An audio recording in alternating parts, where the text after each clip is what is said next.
We continue to follow the rash of catalytic converter thefts in our area. Nonprofits, businesses, even school buses have all been targeted. Rochester police say stopping these thieves is not easy. Community members are now jumping in to help them.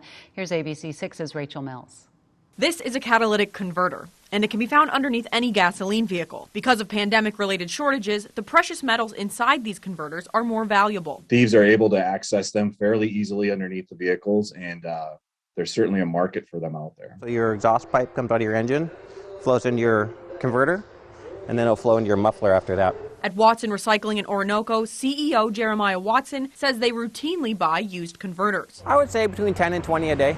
And he says they know about the thefts and work closely with law enforcement to make sure they aren't buying any stolen ones. We keep our eyes open for it. We have found several that have come through that were stolen.